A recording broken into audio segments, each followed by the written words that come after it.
रियाज औरत की आवाज़ का पर्दा नहीं होता। सऊदी आलम ख़वातीन बाज़ार में सलाम का बुलंद आवाज़ में जवाब दे सकती हैं। सऊदी आलम अब्दुल्ला अल मनी ने बताया है कि औरत की आवाज़ का पर्दा नहीं होता।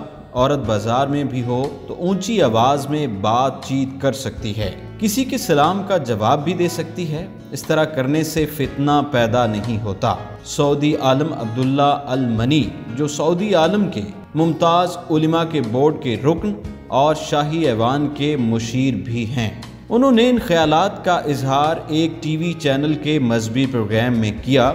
एक खातून ने उनसे टेलीफोन पर सवाल किया कि वो एक उम्र रसीदा औरत है, उसे इलाज की खातिर अस्पताल में भी जाना पड़ता है और कभी किसी अवामी मकाम का रुख भी करना पड़ता है। क्या मैं वहाँ मौजूद मर्दों को बुलंद आवाज़ में सलाम कर सकती हूँ और उनके सलाम का जवाब दे सकती हूँ? इसमें शरई लिहाज से कोई कबाहत तो नहीं है, क्योंकि मैंने बाज़ लोगों से सुना है कि आवाज़ का भी पर्दा होता है, इसलिए औरत को ऊंची आवाज़ में सलाम करना या उसका जवाब नहीं देना चाहिए। जिस पर शेख अब्दुल्ला अल मनी ने बताया कि सलाम से कोई फितना पैदा नहीं होता। इस्लाम में औरत की आवाज़ का कोई पर्दा नहीं है। औरत ऊंची आवाज़ में मर्दों को सलाम कर सकती है और मर्दों के सलाम का जवाब भी दे सकती है। औरत की ऊंची आवाज़ को फितना और नाजायज समझने वाले गलती पर हैं, क्योंकि इस्लाम में इस हवाले से कोई ममानत नहीं है। ये बात वाज़े रहे।